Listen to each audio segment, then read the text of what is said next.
IPS और महावीर मंदिर न्यास के सचिव आचार्य किशोर कुणाल अब हमारे बीच नहीं रहे। रविवार यानी 29 दिसंबर की सुबह उन्होंने अंतिम सांस ली।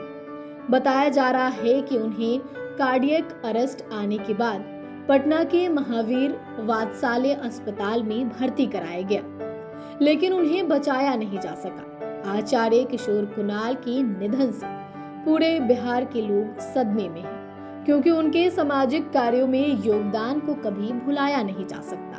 पूर्व आईपीएस के साथ ही सच्चे समाज सेवी का कर्तव्य उन्होंने निभाया, तो सच्चा सनातनी होने का संदेश भी अपने जीवन शैली से देते रहे। प्रशासन चलाने में जितने सख्त रहे, उतने ही जात पात के भेदभाव के विरुद्ध जीवन भर आवाज बुलंद करते रहे। उनकी कीर्ति इतनी है कि जिसका वर्णन संक्षिप्त रूप में नहीं हो सकता। लेकिन आज हम आपको इस वीडियो में आचार्य किशोर कुणाल से जुड़ी कुछ घटनाओं के बारे में बताएंगे। आचार्य किशोर कुणाल ने महावीर मंदिर के पुनर्निर्माण से लेकर महावीर आरोग्य संस्थान, महावीर कैंसर संस्थान, महावीर वात्सल्य अस्पताल, महावीर नेत्रालय, महावीर वरिष्ठ नागरिक अस्पताल समेत 9 चैरिटेबल अस्पतालों की स्थापना की।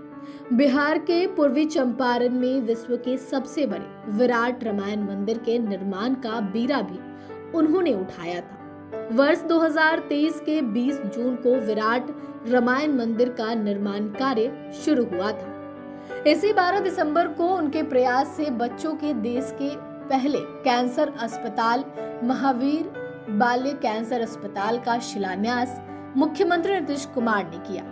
आचार्य किशोर कुणाल के प्रयास से अयोध्या के आवाम राम मंदिर परिसर में पटना के महावीर मंदिर की ओर से राम रसोई और सीतामढ़ी स्थित जानकी जन्म स्थल पुनौड़ा धाम से सीता रसोई चलाई जा रही है। आचार्य किशोर कुणाल का जन्म 10 अगस्त 1950 को हुआ था। एमए इतिहास, एमए संस्कृत, आचार्य और संस्कृत में पीएचडी की डिग्री उन्होंने प्राप्त की थी। इसके बाद वह भारतीय पुलिस सेवा में 1972 में आईपीएस अधिकारी बने।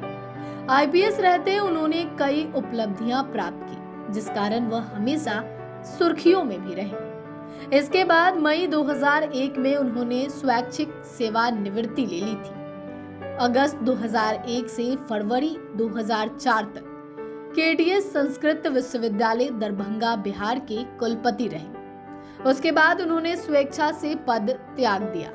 बिहार राज्य धार्मिक न्यास बोर्ड में 23 मई 2006 को बोर्ड के प्रशासक बने और 2010 में इसके अध्यक्ष बने।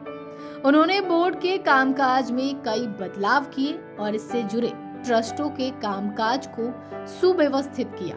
उन्होंने 10 मार्च 2016 को इस पद से इस्तीफा दे दिया। पटना के प्रसिद्ध महावीर मंदिर के माध्यम से उन्होंने महावीर कैंसर संस्थान, महावीर आरोग्य संस्थान, महावीर नेत्रालय, महावीर वात्सल्य अस्पताल जैसे कई धर्मार्थ अस्पतालों की स्थापना की और विभिन्न रूपों में बड़े पैमाने पर परोपकारी कार्य किए।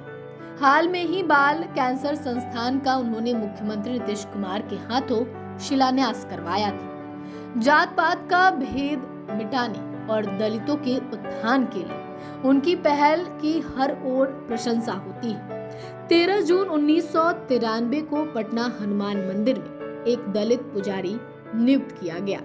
बिहार धार्मिक न्यास बोर्ड के प्रशासक के रूप में उन्होंने बेहटा, पालीगंज, बोधगया, हाजीपुर, मुजफ्फरपुर, बेगूसराय और अन्य स्थानों पर कई प्रमुख मंदिरों में दलित पुजारियों की नियुक्ति की। उन्होंने बिहार के सभी मंदिरों में दलित ट्रस्टियों की नियुक्ति की और उन्हें बड़े पैमाने पर मंदिर के मामलों के प्रबंधन से जोड़ा था। संगत यानी सामुदायिक प्रार्थना और पंगत यानी सामुदायिक भोजन के कार्यक्रमों के माध्यम से उन्होंने बिहार के ग्रामीण क्षेत्रों में पुनर्जागरण लाया।